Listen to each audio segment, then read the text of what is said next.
Bonjour YouTube, ici Largo pour une nouvelle vidéo de présentation d'un ouvrage, livre dont vous êtes le héros, puisque sur l'une des vidéos consacrées à Cyclades, on m'a fait remarquer que peut-être La Vallée des Os, Legendary Kingdom d'Olivier Hulme serait peut-être un bon choix pour le prochain livre. Donc, eh bien, malheureusement, nous avons un vote pour chaque livre, à l'exception de Complot sous la Lune, qui n'a, semble-t-il, pour l'instant pas rassemblé de suffrages. Donc, si c'est égalité, je déciderai. Tous les choix sont bons, puisque ce sont tous d'excellents livres, donc c'est compliqué. Alors, je me fais un plaisir de faire une petite vidéo sur ce livre, comme pour les autres. Et vous avez vu que je me suis équipé d'un nouveau matériel de haute technologie, à savoir le support de livre, donc habituellement utilisé par les ménagères pour leurs livres de cuisine, pour concocter de bonnes petites recettes. Je salue au passage ma chère cuisinière viewer, elle se reconnaîtra à nouveau. Et donc j'ai acheté ça, je pense que ça va me faciliter la vie pour la lecture sur YouTube, puisque ici nous faisons, pourquoi pas, de la lecture sur YouTube d'un livre dont vous êtes le héros. Alors, donc j'ai acheté l'édition de luxe et pour poursuivre sur La Vallée des Os, le tome 2 devrait sortir début 2023 par eh bien, les éditions Épique ou Rien. Ce livre semble ressembler un petit peu à Fableland, puisqu'on peut se balader de livre en livre. C'est-à-dire si on atteint le bord du continent, d'ailleurs je vais vous montrer le continent, donc de Olivier Hulme. Traduction de l'anglais Antoine Conforti, mise en page originale Antoine Conforti également, c'est lui qui m'a répondu, merci à lui, lorsque j'ai fait ma petite commande. Alors voici les royaumes légendaires, ça va être vaste, hein, et le début de notre aventure se déroule ici, dans la vallée des Os. Nous avons la même carte, mais sur un style, je dirais pas plus cartoon, mais en tout cas un petit peu plus lisible. Les deux cartes sont sympathiques, à voir laquelle on prendra. Et puis, donc là, sur un style que personnellement, j'aime pas trop, eh bien, la Vallée des Os. La Vallée des Os, voilà. Donc, on retrouve la ville de Persalé qui est ici. Et puis, vous pouvez voir qu'elle est indiquée ici. Alors, Legendary Kingdom, nous y voici. Alors, je vais essayer mon objet de haute technologie comme ceci. Et puis, je vais vous lire le début de cette introduction. L'aventure commence. Bienvenue dans l'édition française de Legendary Kingdom, un livre d'aventure fantastique dans lequel une troupe d'aventuriers vous mène dans une contrée dangereuse remplie de péripéties. Au début de votre aventure, vous ne pourrez qu'espérer survivre dans ce monde périlleux, mais à mesure que vous deviendrez plus expérimenté et plus puissant, vos actions influenceront le destin de l'Empire. Les Royaumes légendaires, édition française, est une œuvre composée de plusieurs livres. Chaque ouvrage couvre une partie différente du monde. Au travers des différents tomes, vous garderez la même troupe d'aventuriers qui, en découvrant de nouvelles régions et des civilisations étranges, s'améliorera tant en compétences qu'en puissance. À n'importe quel moment, vous pouvez changer de livre en voyageant jusqu'au bord de la carte locale, en volant, en naviguant, grâce à un téléporteur magique ou grâce à d'autres moyens de transport plus étonnants les uns que les autres. Les membres de votre équipe ont tous leur propre histoire à raconter, conquêtes amoureuses, de vieux comptes à régler, voire une quête spirituelle. Vous pouvez jouer de la façon dont vous le désirez, que ce soit tel un simple voyageur explorant des ruines étranges et des cités merveilleuses, ou comme un révolutionnaire déterminé à renverser la tyrannie, ou encore tel un chevalier en croisade contre une sombre menace. Avant de commencer votre aventure, vous devez sélectionner une troupe d'aventuriers et apprendre quelques règles sur les jets de dés et les combats. Cela fait, rendez-vous à la référence 1 pour commencer votre aventure. Bonne chance et que Saint Elias veille sur vous. Alors, rappel à l'issue de cette mini-introduction, si ce livre vous intéresse, plutôt que de le voir sur YouTube, il vous est bien sûr hautement recommandé de l'acheter auprès des éditions Épique ou Rien en version de luxe ou non, peu importe. Mais si par hasard vous ne souhaitiez pas en faire l'acquisition ou que vous n'avez pas le temps de le jouer par vous-même, eh bien il sera un jour jouer ici sur cette chaîne. Une fois cela dit, je continue ma petite introduction. Avant de commencer, prenez un crayon et une gomme, vous en aurez besoin pour noter les compétences de vos personnages et les trésors que vous trouverez. De plus, vous aurez besoin d'un jeu de dés standard à 6 faces. Essayez d'en trouver autant que vous pourrez, il vous en faudra au moins 6 pour être à l'aise dans vos différents jets. Votre équipe, vous devez constituer une troupe de 4 aventuriers afin d'explorer les royaumes légendaires. Ces aventuriers sont appelés équipiers et chacun a son propre passé et panel de compétences particulières. Vous pouvez sélectionner indifféremment 4 équipiers, mais il est sage d'équilibrer les compétences au sein de votre équipe. Si vous ne sélectionnez que les guerriers les plus farouches, vous rencontrerez probablement beaucoup de difficultés à essayer de vous faire discret ou de séduire une personne. Une fois les membres de votre équipe sélectionnés, vous devez noter leurs compétences et leurs caractéristiques sur la feuille d'aventure fournie à la fin de ce livre. On ira la voir tout à l'heure. Vous pouvez aussi la télécharger avec ce QR code. Lord Tiquan et Amelia Paisden peuvent lancer des sorts. Cela compense leurs piètres compétences martiales et leur point de vie réduit. Vous trouverez les règles concernant les sortilèges un peu plus loin dans ce livre. Alors, qui avons-nous ? Pour commencer, nous avons Sarah Jessica Dwayne. Donc on a quelques compétences qui comme d'habitude, sont assez parlantes d'elles-mêmes. Donc 5 en combat, et puis pour comparer, le magicien à côté, il a 1 en combat. Il a 6 points de vie, et elle a 8 points de vie. Alors je vais avoir le choix, je vous le dis parce que j'ai pris un petit peu d'avance, entre 6 personnages. Donc en fait, vu qu'on en choisit 4, il faut en supprimer 2. C'est comme ça que je le retiens. Sir Jessica Dane est la première née d'un chevalier de Royce. Son père, le baron Baldwin Dane, est un prétendant sérieux au trône du dirigeant de la baie de Longport, une région côtière de première importance. Sir Jessica est une puissante guerrière d'une lignée noble de renom. Elle n'a reçu que peu d'amour et d'affection depuis le décès de sa mère lors de son enfance.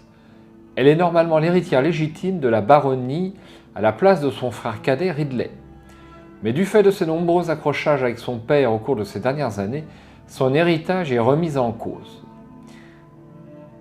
Sarah Jessica souhaite cependant devenir une femme riche et puissante par elle-même avant d'affronter son père à Fosterly Castle. Alors je crois qu'on a vu Fosterly Castle quelque part sur la carte. D'ailleurs, on va jeter un œil vite fait. C'est juste pour le plaisir. Hop. Alors, Fosterly Castle, ça serait où ? Longport Longport Bay. Et nous avons High Point Castle, Château de Fosterly. Voilà, ça doit être ici, Château de Fosterly. Donc c'est bien sur la carte. Donc il est probable qu'un livre nous emmène dans ces contrées. Mais pas celui-ci. Ensuite, je continue avec Lord Tiquan, qui est un sorcier. Je pense que ça, c'est parfaitement clair. Donc voici ses compétences, c'est un jeteur de sorts. Lord Tiquan est un sorcier de Drakel Hollow, comme on peut en rencontrer tant d'autres dans cet endroit mythique. Grâce à la fortune de sa famille, il lui fut possible d'apprendre son art dans la plus prestigieuse école de magie des royaumes légendaires, Animus Mast. Son savoir immense fut obtenu par l'étude de nombreux livres poussiéreux et parchemins obscurs. Son ambition est à la mesure de ses connaissances. Malgré que depuis le début de ses études, Tiquan montre de vraies dispositions pour la magie, faisant de lui un magicien très prometteur, il est handicapé dans sa progression par son manque d'empathie. Peut-être un personnage pour moi, ça. Cependant, son timbre de voix royal compense son ton sec. Il lui est nécessaire de trouver de nouvelles ressources pour continuer son apprentissage à Animus Mast et comprendre de nouveaux secrets arcaniques toujours plus puissants. Alors peut-être le membre chaotique de la bande. Ensuite, nous avons...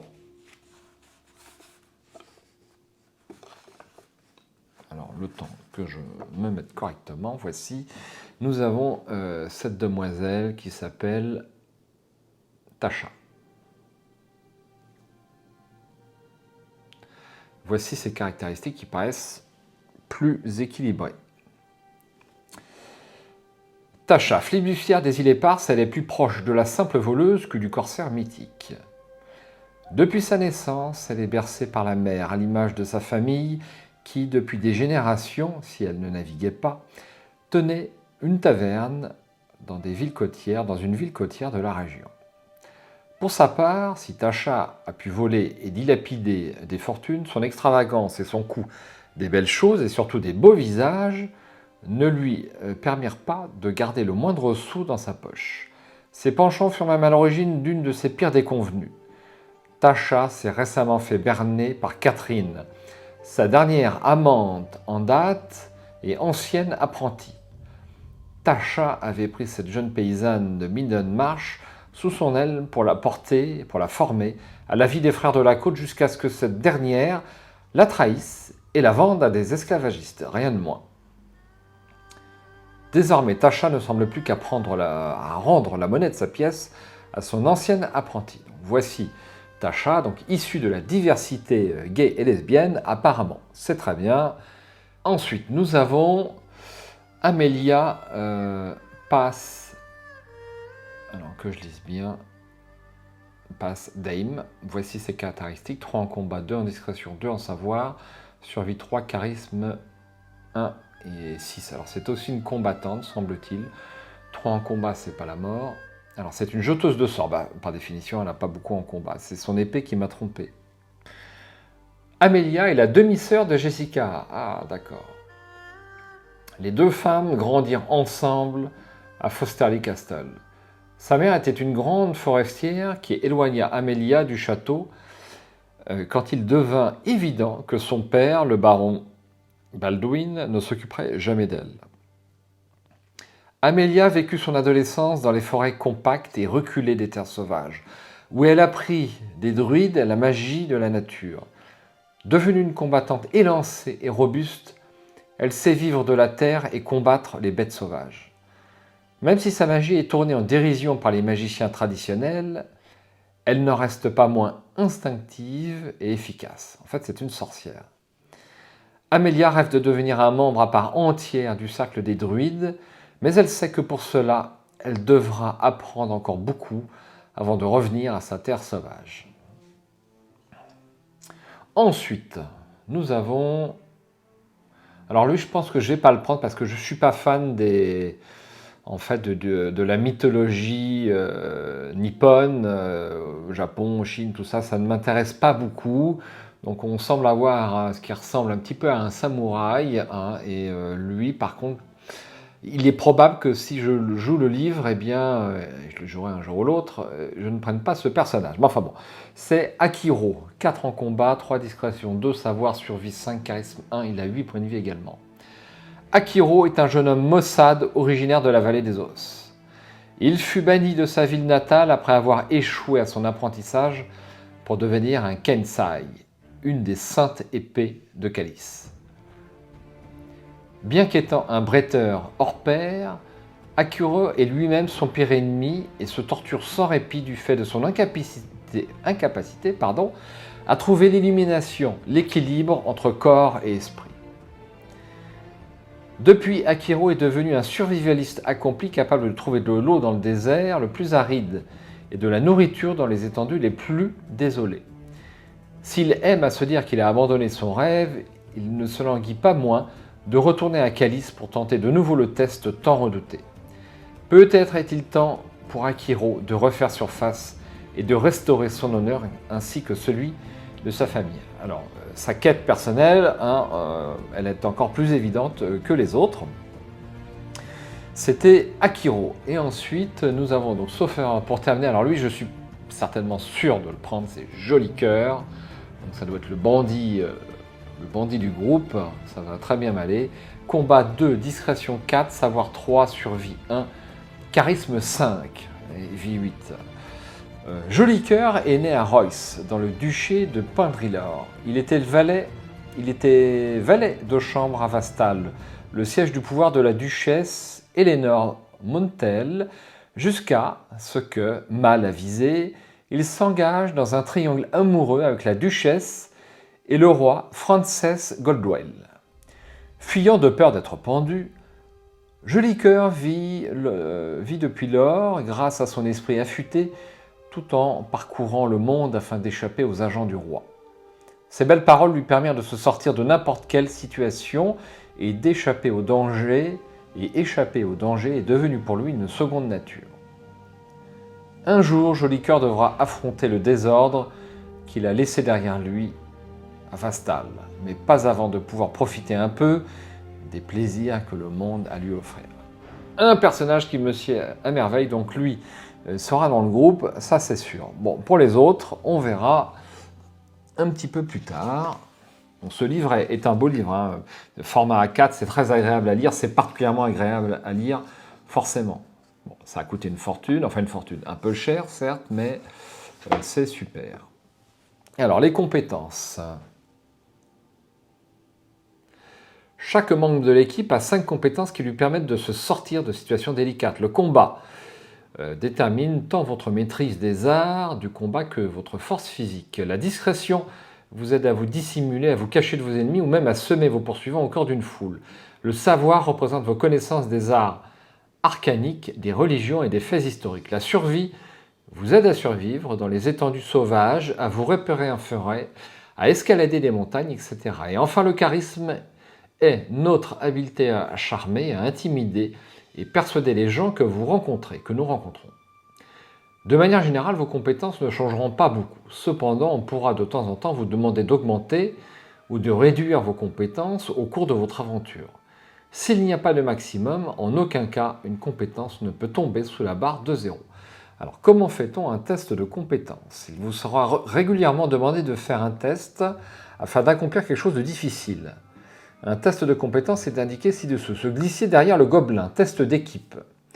Compétence et ND, discrétion 4+, succès requis 4. Alors, j'ai pas tout compris, peut-être vous non plus. On va détailler ça. Il y a 2 types de tests de compétences. Les tests individuels qui vous obligent à choisir un unique membre de votre troupe pour tenter le test, et les tests d'équipe qui vous permettent de choisir 2 membres de l'équipe pour passer le test en combinant leurs compétences. Le test de compétence vous indiquera la compétence à utiliser et le niveau de difficulté, d'accord. Donc ND, ici, c'est le niveau de difficulté.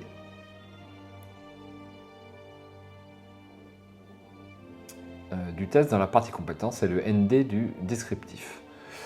Dans notre exemple, vous utiliserez la compétence discrétion pour vous glisser dans le dos du gobelin. Pour réaliser le test, lancez un nombre de dés égal à la valeur de compétence testée. Pour un test en équipe, vous devez additionner la valeur des compétences des 2 personnages. Pour chaque dé égal ou supérieur au ND du test, vous gagnez un succès.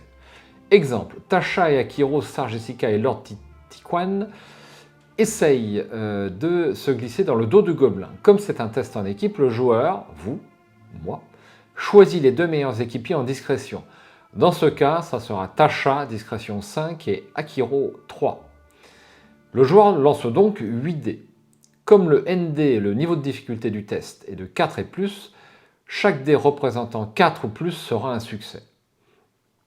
Le joueur obtient 6, 5, 4, 3, 3, 2, 2, 1. 3 de ces dés représentent un 4 ou plus, donc l'équipe gagne 3 succès. Pour réussir ce test, il est cependant nécessaire d'obtenir au minimum 4 succès. L'équipe de notre exemple a donc raté le test et va maintenant devoir en gérer les conséquences. Aussi haut que soient vos scores de compétences, vous ne pouvez pas jeter plus de 20 dés pour un test de compétences. Si vous avez plus de dés que cela, vous souhaiterez certainement utiliser le focus de compétences dont vous trouverez l'explication dans la section de règles avancées située à la fin du livre. Alors, effectivement, l'un des joueurs m'a fait remarquer qu'il y aurait peut-être beaucoup trop de dés. C'est un commentaire qui m'a été laissé, merci à lui. C'est possible, effectivement, d'ores et déjà, si vous avez 2, pour les tests d'équipe, ça fait déjà pas mal de dés à lancer, puisque en moyenne, on va avoir 3 de compétences, ça fait au minimum 6 dés, on va dire. Hein.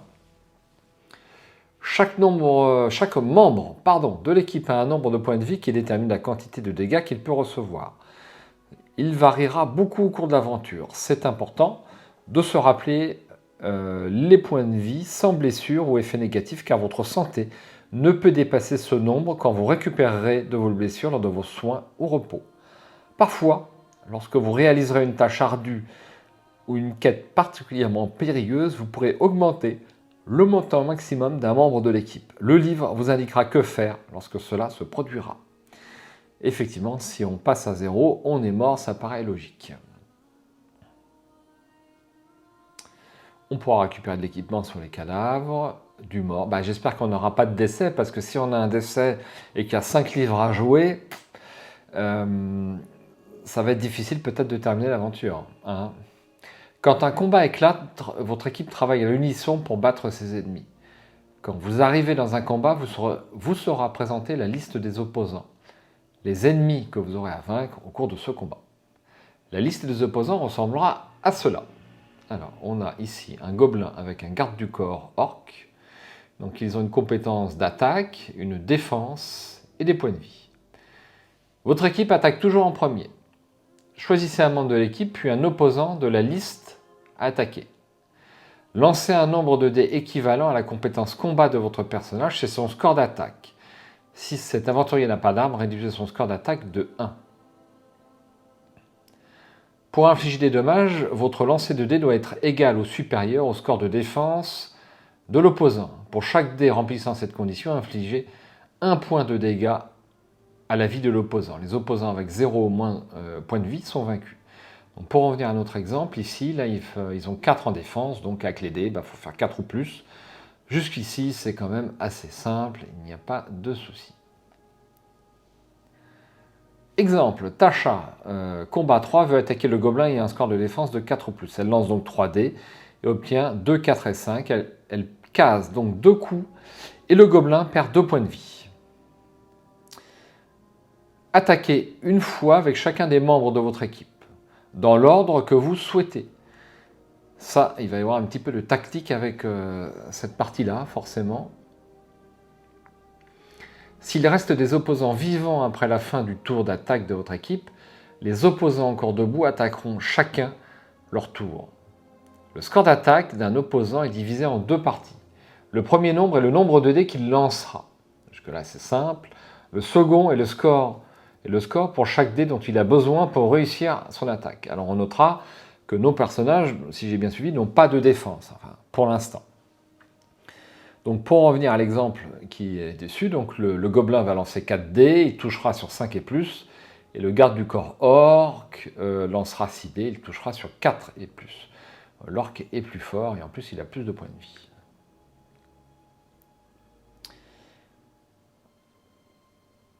Ok, donc on a compris. En commençant avec le premier opposant de la liste, d'accord, faites une attaque avec chacun des ennemis dans l'ordre. S'ils parviennent à réussir un coup, à vous de décider quel membre de l'équipe devra encaisser et réduisez ses points de vie d'autant de points que de coups réussis. Une fois que tous les attaquants ont attaqué, vous pouvez attaquer de nouveau avec votre équipe, continuer jusqu'à ce que tous les ennemis soient vaincus ou que tous les membres de votre équipe soient morts.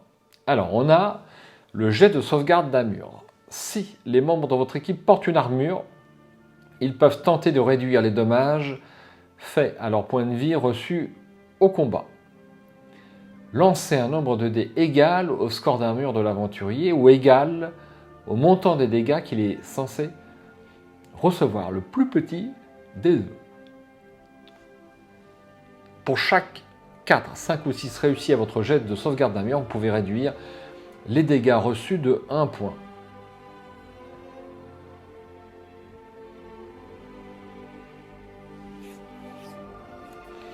Ok. Exemple, Sar Jessica est équipée d'une armure en cuir, armement plus 1, et porte un bouclier armure plus 2. Cela lui procure un score d'armure de 3. Un lézard des sables, I2, vient juste de lui infliger 4 points de dégâts. Elle lance 3 dés pour un jet de sauvegarde d'armure. Elle obtient 4, 5 et 4. Elle bénéficie alors de 3 points de sauvegarde et perd donc uniquement 1 point de vie. Exemple 2, Jessica vient de nouveau. Alors excusez-moi, j'ai la caméra qui tremble un peu. C'est un peu le défaut de ça, parce que je suis obligé de soulever la caméra, enfin pour l'instant. Je reprends. Sar Jessica vient de nouveau d'être touchée par un autre lézard des sables, mais ce coup-ci avec seulement 2 points de dégâts. Malgré son score d'armure de 3, elle ne peut cette fois-ci que jeter 2 dés parce que vous ne pouvez pas jeter plus de dés que le montant des dégâts que vous venez de recevoir. Elle obtient un 1 et un 3. Elle échoue donc à ses 2 jets de sauvegarde d'armure et perd 2 points de vie. Les opposants ne font pas de jets de sauvegarde d'armure. À la place, les opposants carapassonnés ont des points de vie plus élevés pour tenir compte du fait qu'ils peuvent encaisser plus de dégâts. Vous ne pouvez faire des jets de sauvegarde d'armure que pendant un combat. Si vous recevez des dommages à n'importe quel autre moment, tel que la faim ou écrasé par un rocher, vous ne pouvez pas faire un jet de sauvegarde d'armure pour ce type de dégâts. On peut également lancer des sorts. Voilà qui va être intéressant. On arrive au bout, je vous rassure. Ce ne sera pas trop long. Alors, les sorts. La description du sort vous indiquera ce qui se passe. Ah ben, on n'en saura pas plus pour l'instant. Certains ennemis sont tellement féroces qu'une partie de leurs attaques est inarrêtable. Vous verrez cela écrit en gras de la façon suivante. Donc le dragon de soufre va lancer 7 dés, il touche sur 3 ou plus, et en plus, il va faire 2 touches automatiques. Alors j'espère qu'on ne tombera pas tout de suite sur un dragon de soufre. Dans ce cas, en plus de ces 7 dés d'attaque, le dragon infligera 2 points de dégâts supplémentaires. Vous pouvez cependant faire un jet de sauvegarde d'armure contre ces dommages supplémentaires. Alors là, une question me vient à l'esprit. Est-ce qu'on fait un seul jet de... Apparemment non, mais je me pose la question quand même. Est-ce qu'on fait un seul jet de sauvegarde d'armure pour l'ensemble de l'attaque, y compris les points auto, ou alors un jet de sauvegarde d'armure pour l'attaque normale, et ensuite un jet pour les dégâts auto?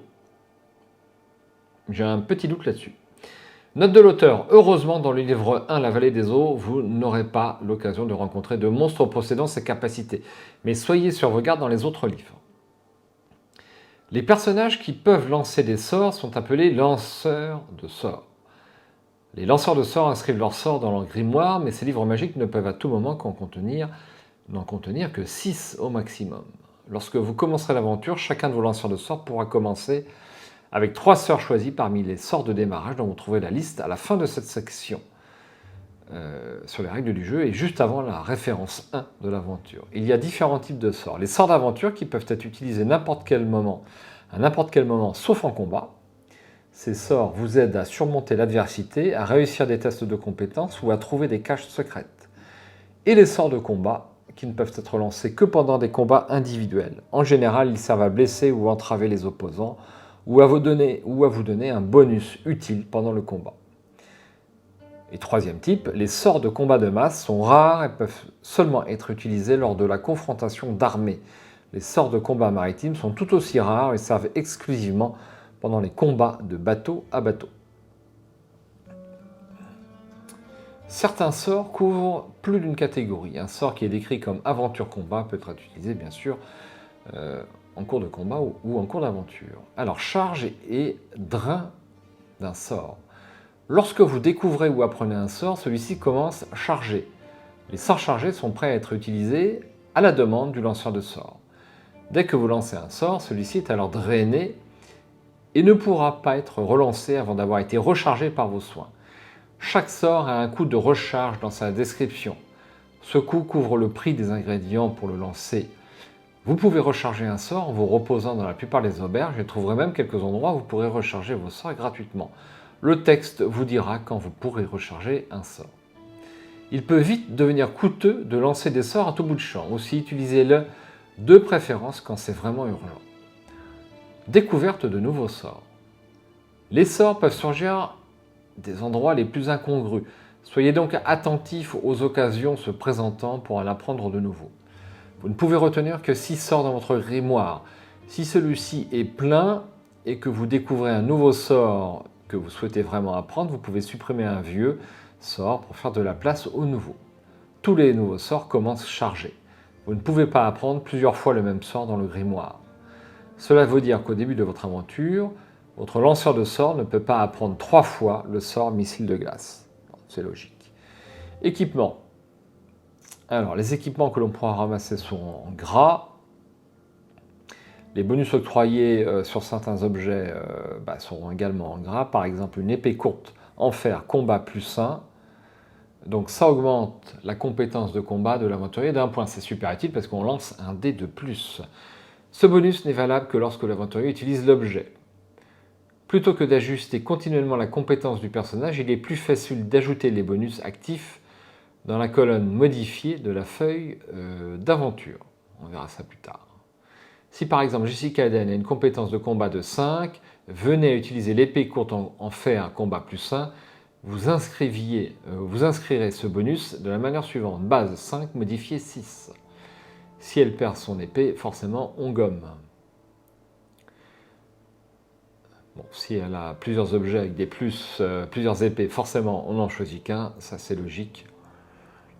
Alors, certaines armes nécessitent l'usage des 2 mains. Ces armes sont indiquées par un astérix. Vous ne pouvez pas utiliser en même temps un bouclier et une arme à 2 mains, c'est logique. Le bonus d'armure. Les bonus d'armure fonctionnent légèrement différemment. Vous pouvez obtenir les bonus d'armure de plusieurs pièces d'équipement et ces différents bonus s'additionnent. Par exemple, si vous portez une armure en cotte de maille +2, une armure +2 et un bouclier +2, pardon, les 2 bonus s'additionnent pour vous donner un score d'armure de 4. Il y a cependant quelques limitations. Vous ne pouvez porter en même temps qu'une armure ou qu'une robe. Vous reconnaîtrez une armure ou une robe par leur description qui mentionne les armures ou robes. Vous ne pouvez utiliser qu'un seul bouclier. Tous les autres objets procurant un bonus d'armure, comme les bagues ou les colliers magiques, peuvent être portés indifféremment et leurs bonus s'ajoutent. Se débarrasser d'objets. Ok. L'argent. C'est la pièce d'argent, enfin la monnaie, c'est la pièce d'argent. Particularité, l'argent est un métal porte-bonheur. Si un membre de votre équipe meurt et que son corps ne peut pas être retrouvé, vous pouvez supposer qu'il ne transportait pas d'argent sur lui au moment de sa mort. Vous ne perdrez ou dépenserez de l'argent que si le texte vous l'indique explicitement. Alors, nous avons un coffre-fort. Le coffre-fort est un caisson magique où les membres de votre équipe peuvent garder en sécurité matérielle et pièces d'argent qu'ils ne souhaitent pas garder sur eux. Il y a plusieurs façons d'accéder au coffre-fort. La plus facile est grâce au sortilège du coffre magique, permettant à n'importe quel moment un accès immédiat à votre coffre-fort. Certains bâtiments peuvent permettre d'accéder au coffre-fort. Peu importe quand et d'où vous accédez à votre coffre-fort, les objets seront toujours préservés, tels qu'au moment de leur sauvegarde. Par exemple, si vous mettez un anneau magique dans le coffre de Draken Hollow, vous le retrouverez quand vous réouvrirez le coffre dans la vallée des os. Vous pouvez stocker dans le coffre-fort autant d'objets que voulu, mais vous y créez en tout petit pour stocker beaucoup d'objets. Code. Alors, il y aura des codes dans cette aventure, ça paraît logique, puisque c'est à la mode. J'espère que j'arrive au bout. Oui, j'arrive au bout. Alors...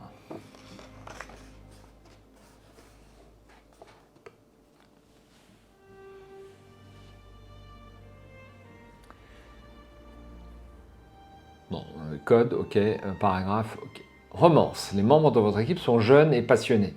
Ouh là là. Il est donc normal qu'ils tombent amoureux les uns des autres ou de personnes rencontrées au cours du jeu. Quand un aventurier commence à ressentir des sentiments romantiques, il gagne un cœur. Quand cela arrive, notez le nom de la personne dont votre aventurier tombe amoureux et dessinez un petit cœur à côté. Plus une personne a de cœur à côté de son nom, plus votre personnage est attiré par cette personne. Il y a d'autres règles à prendre en compte dans ce jeu, telles que pour l'achat d'un bateau ou comment gérer des armées. Cependant, vous n'aurez à vous préoccuper de cela que le moment venu. Pour commencer, vous devez d'abord survivre, trouver de l'équipement et faire connaître votre nom. Vous vous préoccuperez du choc des civilisations quand vous aurez en poche un peu plus que quelques pièces d'argent. Alors ici, on a les sorts, dialecte animal, armure du paradis, trait de glace. On a le coffre magique ici, l'esprit du loup, l'attaque immanquable et le jet de poison. Bon, ma foi, tout ceci paraît fort complet. Alors, avant d'aller voir le 1, je vais aller en fin de livre pour vous montrer la feuille d'aventure qui, ma foi, est assez complète. Donc on a 4 places pour les 4 aventuriers. On a même de la place pour... alors là, je ne vois pas trop à quoi ça correspond. On a les codes, le coffre-fort, la flotte navale de l'armée, pour l'instant, on ne va pas s'en servir. Un champ de bataille, carrément. Alors, je crois qu'il s'en est donné à cœur joie, l'auteur. Hein. Alors, est-ce qu'on a d'autres choses à vous montrer? On a des croquis. Voici. Alors, le mot de l'auteur, je vous l'ai lu dans, dans la vidéo de présentation de la chaîne. Vous irez voir si vous le souhaitez. On a un glossaire qui paraît fort copieux. Moi, j'aime bien quand il y a un gros glossaire. C'est signe d'un monde riche et détaillé. Alors, on a des règles avancées. On va jeter un œil sur les règles avancées si vous êtes d'accord. Alors, je vais essayer de me servir de ce truc-là. Voilà, comme ceci. Alors, les règles avancées. Alors, lorsqu'on maîtrisera les règles de base de Legendary Kingdom, pour l'instant, ce n'est pas le cas, vous souhaiterez peut-être améliorer votre expérience de jeu en utilisant les règles de cette section.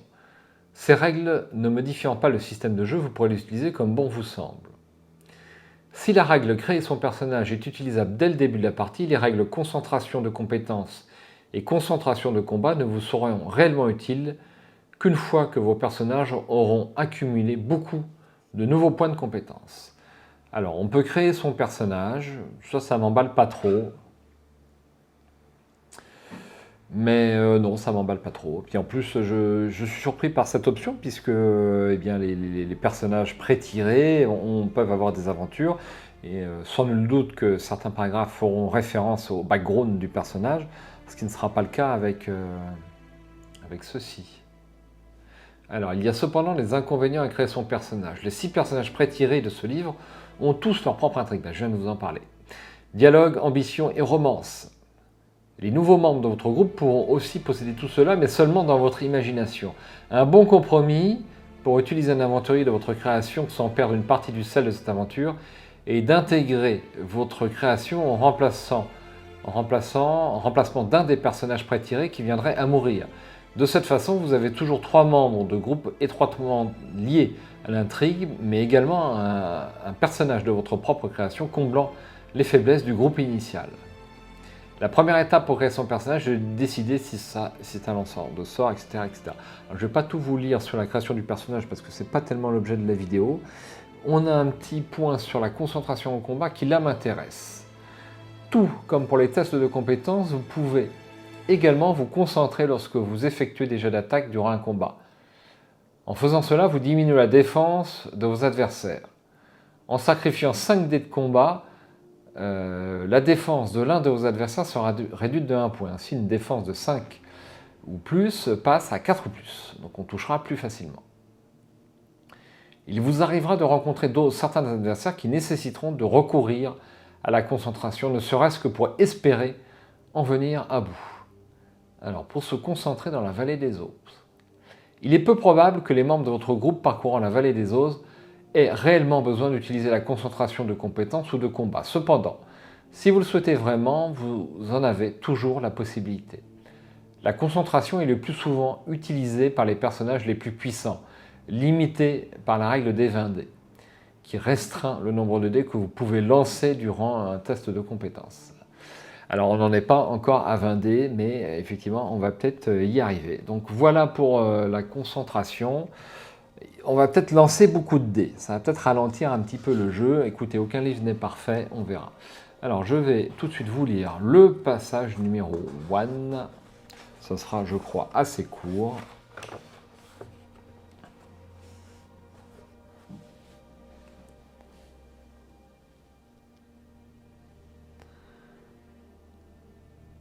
Vous vous éveillez sous la chaleur étouffante et la lumière aveuglante du soleil.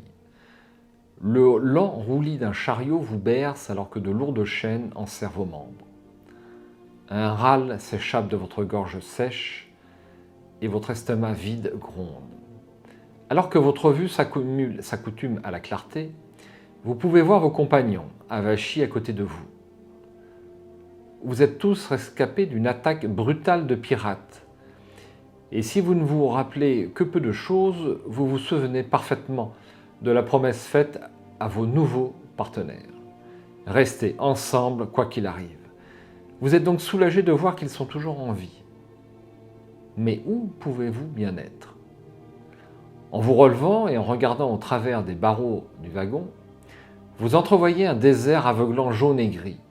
À votre gauche se trouvent les Dents de Pierre, une chaîne de montagnes massives et impénétrables qui sépare les royaumes barbares du sud de l'antique et mystérieuse région de Drakel Hollow. La vraie question à se poser est donc, de quel côté de la montagne vous trouvez-vous? La réponse devient immédiatement apparente lorsque vous regardez au-delà des dragons yak puants qui tirent lourdement votre cage. Une vaste cité en ruine, pleine de minarets et de constructions, faite de briques et de brocs, remplit le panorama.